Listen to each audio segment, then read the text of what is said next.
you see it from the... Even if I do, it's not. Yeah, it's not even noticeable. So. Fine. Oh, I thought it was over here. I didn't know. There you go. No, we got a second microphone over there, so that's good. All right, You just do that well. There you go. Smile for the camera. let me just do that. All right, perfect. 5 minutes later. Shut up. Oh, there's your one picture. Shut up. No. That's all we get. That's all we get. So it's rolling anytime you guys just want to do it. We're just gonna edit right out. Okay.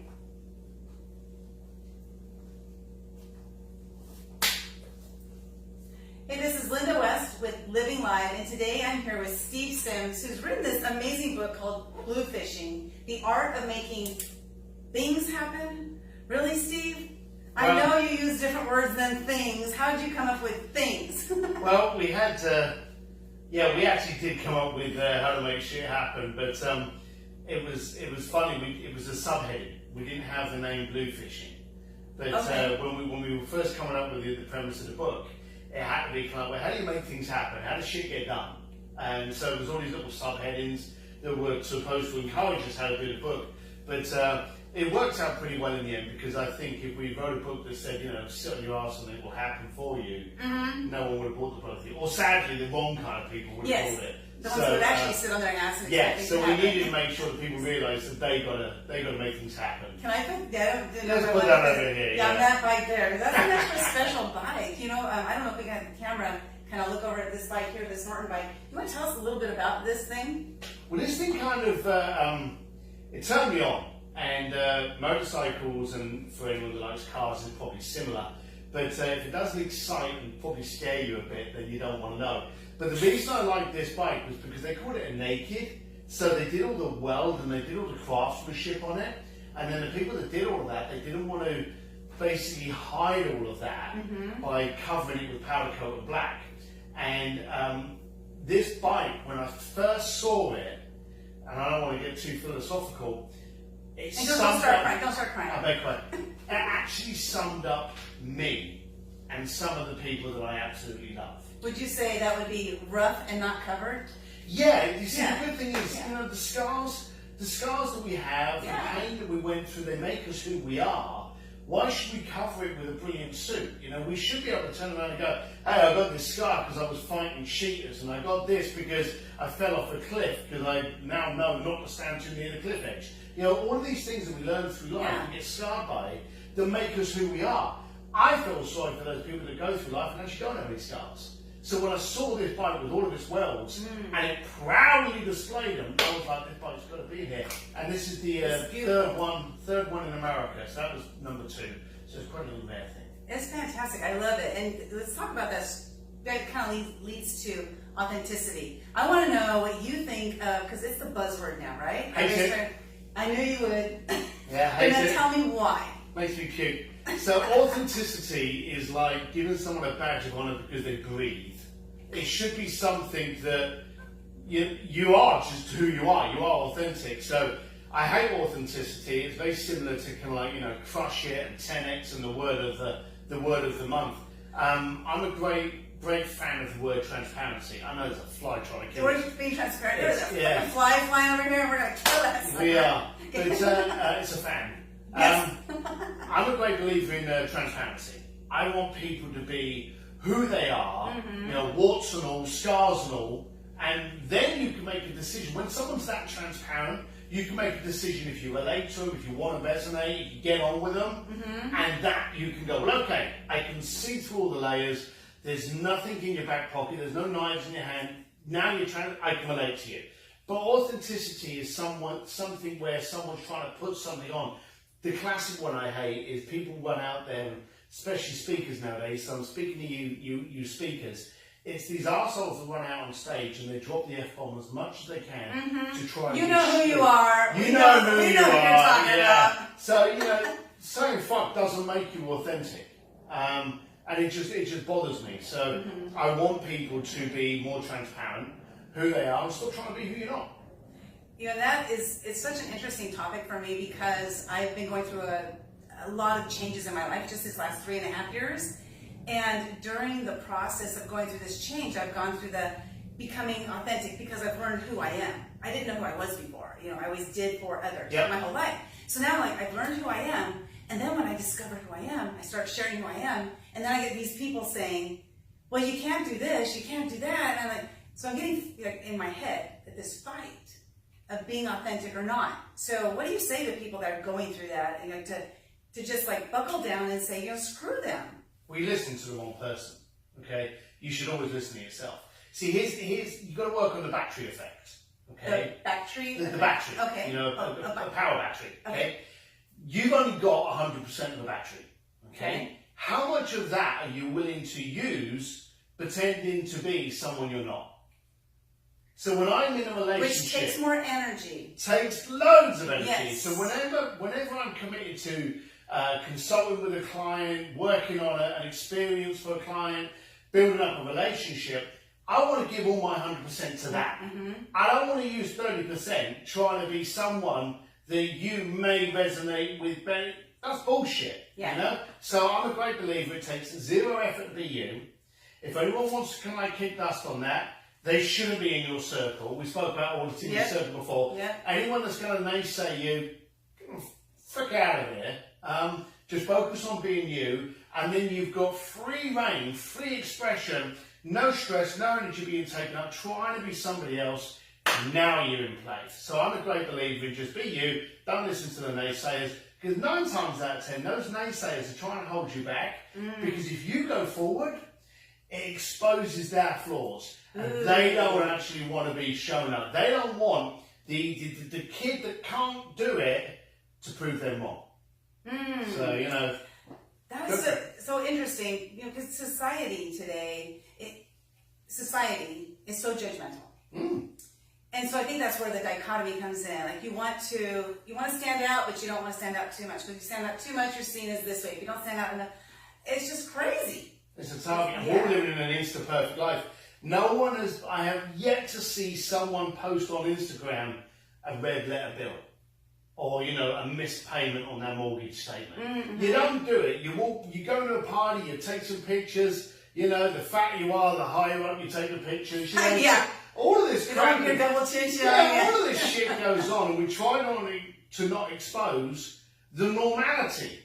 And again, the warts and all kind of existence. So we're all living in an Insta-perfect life where we're all trying to massage how it looks, how it's perceived.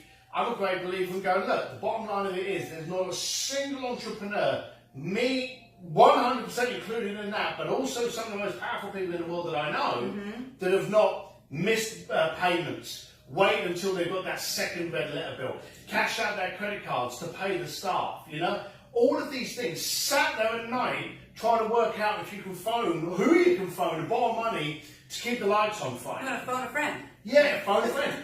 Everyone has had that shit. Yeah. And if you haven't been sued, ripped off, had your proprietary information kind of replicated and claimed as theirs, and if you've not had any of that stuff done and you're an entrepreneur, it's coming. And it's what gives you your stripes, and it's that shit that, as we spoke about before, that builds you up. And it gives you the power. I'm so glad, because I'm right about there right now. So. Oh, good. Yay! There was a gentleman that's hugely underrated as a speaker, and I would say probably one of the best speakers I've ever seen, Jean-Paul DeJoria. I know that name. Paul Mitchell, from Yes. Swan, Okay. Guy's absolutely fantastic, not only as a businessman, but as a human being. And he turns around and says that it'll all work out well in the end. And if it's not all well, it's not yet the end. And I just thought, okay, that's pretty cool. But I know there's been some shit that I've been trying to handle and I've been trying to fight and force my way through, and then it's got the better of me, and then funny enough, 4 months later, because of that, an opportunities arose that I've been able to grab. And if that hadn't happened, I wouldn't have been in the position. So a lot of the time, and as you get older, and that's the sign of getting a bit older, you go, I'm going to see where this goes. I'm going to float around a little bit. I want to talk a little bit about the art of the bluefishing art, what that means, because I was reading, I think I got to about chapter 3, only chapter 3 into it, and I was like, I'm a freaking bluefisher. I just need to learn how to perfect my craft. So why don't you share with everybody what a bluefisher is, and how it came, the name Bluefishing came about, because I had no idea. This was Yeah. really through me. So, well, it meant nothing to start with. Yes. So when I started on the door, I was a doorman. You know, I either went into male modelling or I went into doorman, and so You chose Dorman. I don't know why. Yeah, well, there you go. Yeah. So I started being the doorman of a nightclub, and I started inviting people in. And I thought, I worked out this deal with the owner that I've got to cut the bar. So I thought to myself, I only want to pull rich people in, because knowing the poor bugger ass that I would sit at the bar with one beer and nurse it for the entire night. because I didn't have any money. So you don't want to attract yourself. Yeah, I didn't want to attract me. I wanted to attract people that were going to be buying, big drinks and stuff. So I only invited rich people, and then what I would do is I would give them a password to get in, because I also wanted them to have money. I wanted them to also be comfortable and humble enough to have a giggle. So I would send them where the party was, and I'd send them a password. Maybe things like name two of the Teletubbies. So you'd have like the owner and the captain of a bank turning up and going, Tinky Winky Po. We were like, here you go, mate, have a good night. By the way, I don't know any of the Teletubbies. So you know more. Well, no, here's the weird one. We had three. We had, finish this sentence, one fish, two fish, red fish. That's where Bluefish came from. We had name two of the Teletubbies, and I only knew Tinky, Winky and Po. I didn't know the other two, but I think people would make it up. And if you made it up, we didn't care. We'd still let you know. But the one that really caught everyone, because this was back in the early 90s, pre-Google and pre-smartphones, would say, name the lion out of The Lion, the Witch and the Wardrobe. Lion. We had all of those kind of things. We had people come up to us going, I don't know, is it Bob? Yeah, is it Leo? Is it Raw? What is it? Aslan. Oh, I would never have done that. So, but it was funny. But if you had the comfort to come up and go, oh, I don't know, is it Peter? And we'd be like, Peter the lion? But we let those people in because that was fun. But when you got they're fun people, right? Fun people. Yes. So we learned the art very early on of filtering. Do focus on the people walking through the front door, because our souls don't get better with age. So if you try to make sure they're a little stinkier. Yeah, if you make sure that the idiots and the problems don't come across the threshold, you've eliminated 99% of the problems in life. So we focused on the early stages first and called them. So that's where the whole thing came from. And then as we got bigger, people started looking for us as an event and an experience people, and they were looking for this Bluefish company. And of course, it just was one of the passwords, so they could have been asking for Tinky Winky Po. But your company name could have been Tinky Winky Po. It could have been Aslan. But so we set up the company Bluefish, and then we didn't expect. We'd already started a company with a name that meant nothing. We didn't even know if there was a Bluefish. And so we started this company, and then as we were doing something, every time we would do something that someone perceived as impossible or hard to get or something like that, they'd be like, oh my God, I don't know how you bluefished it. Your bluefish is not. And this adjective kind of started coming around. And then people would contact us and they were like, oh, I couldn't get into this club at night, so I went in there and I bluefished my way in, and we were like, oh, that's pretty cool. I love that. And before we knew it, we were getting people interacting with us, saying that they were bluefishers, and it came down to a couple of things. It came down to a mentality that it's only impossible until you've done it, okay? And a tone of just being real, transparent, determined, focused, not allowing the failures to define you, but to refine you. Ooh, I like that. And all of these elements that created this new community of people that just went, oh, I'm down on my arse, there's only way up. So it was that kind of mentality and that kind of tone of voice and strength. And people started getting behind a movement, I suppose, of bluefishers. Yeah, So I love it. I've become a bluefisher, yes. It was good.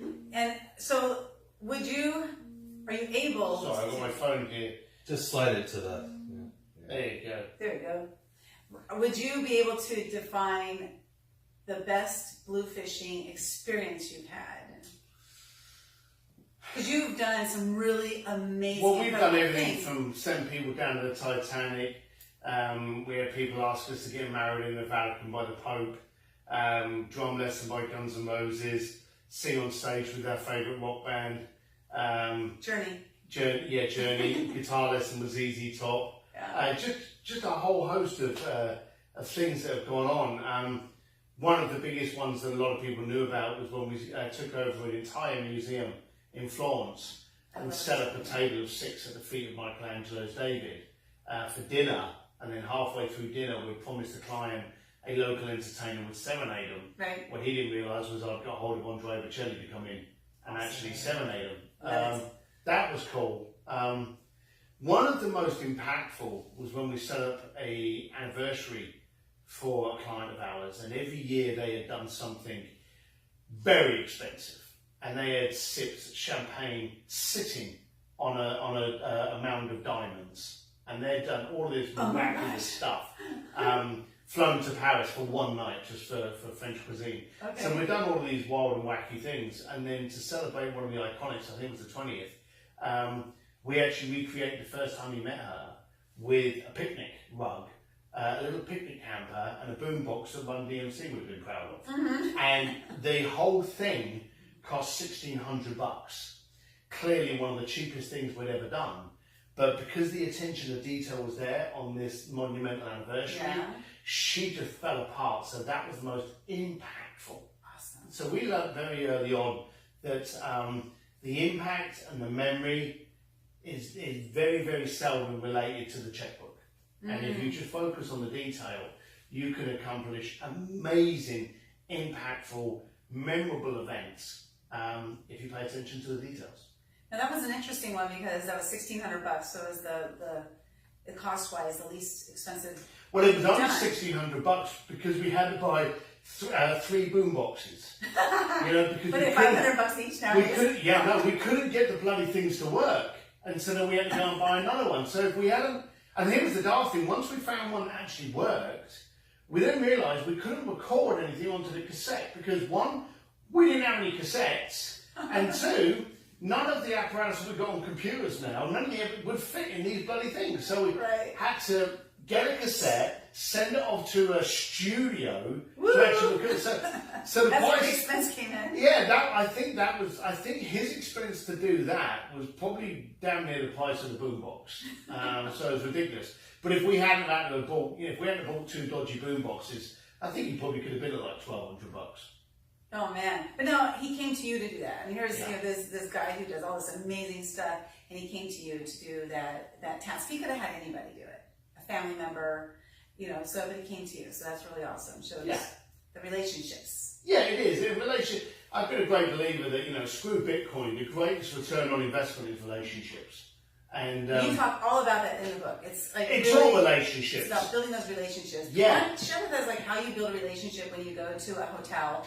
Like you go sometimes and just sit in lobbies of hotels.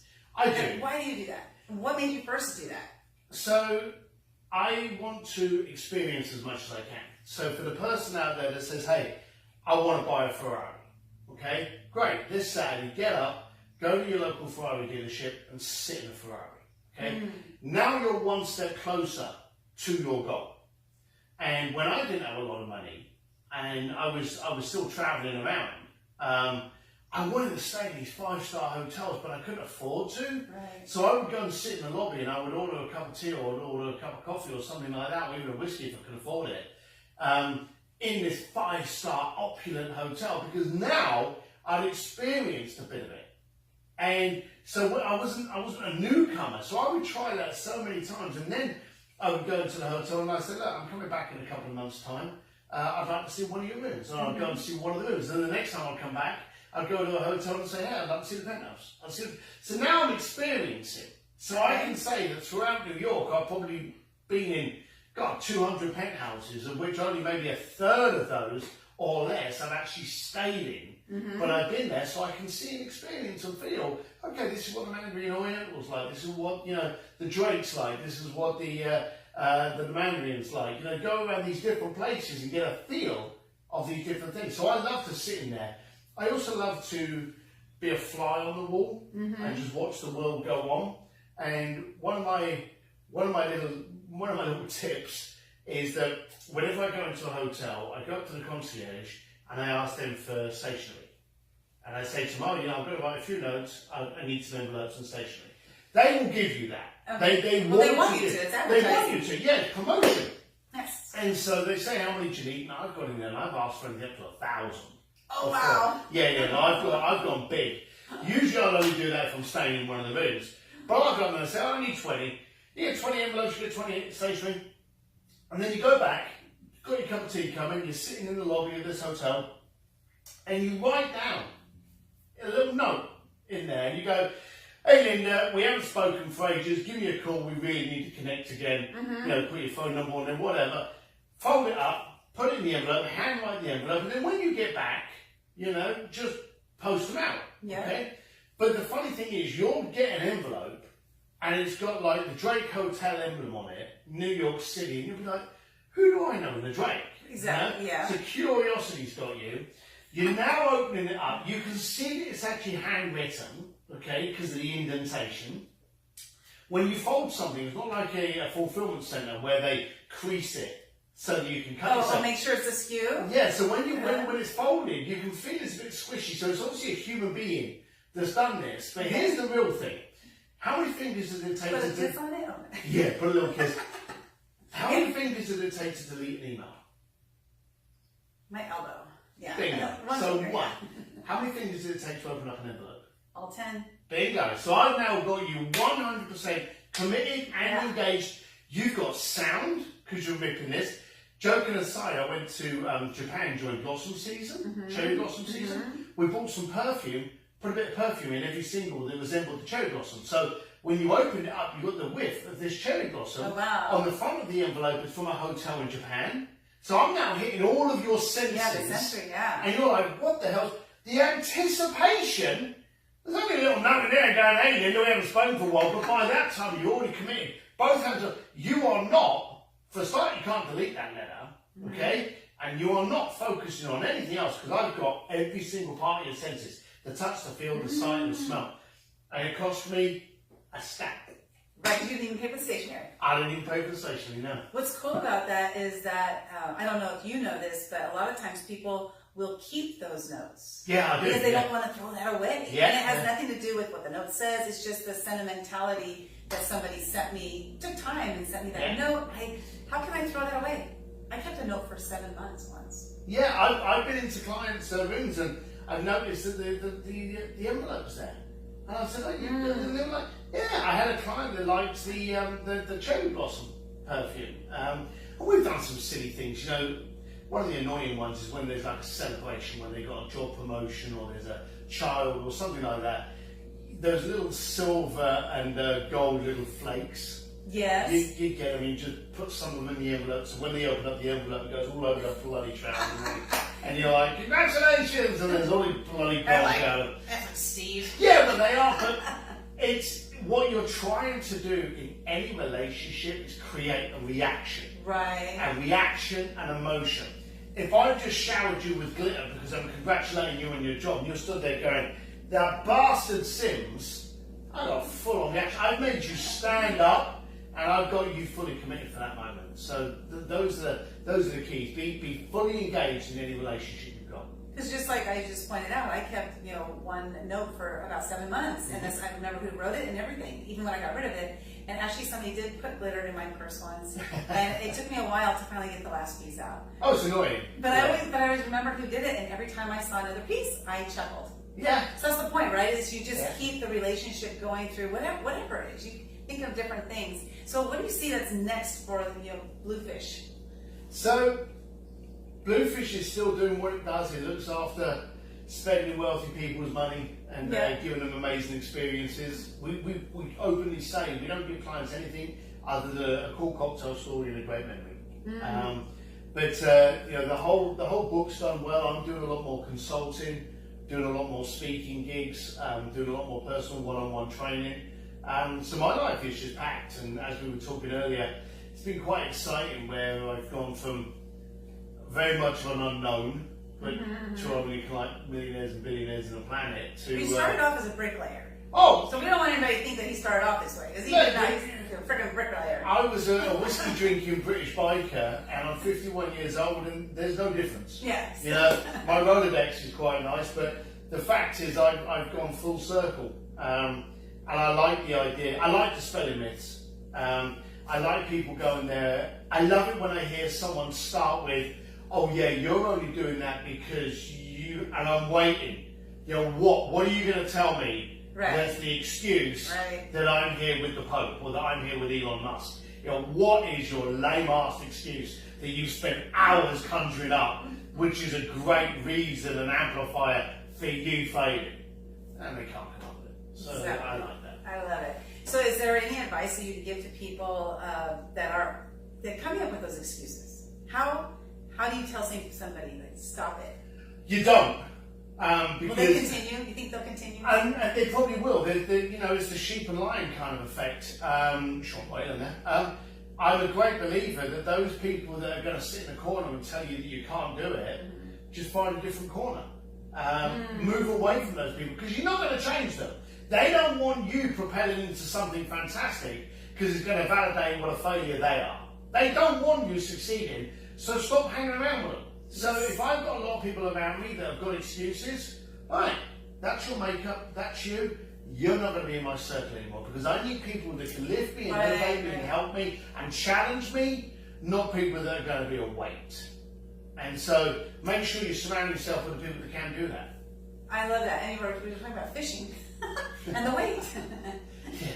So with that, you know, I just love it, Steve. If you guys want to get in contact with Steve, go to uglysims.com. Is that the best way? No, the best one is, well, we just changed it slightly. Okay.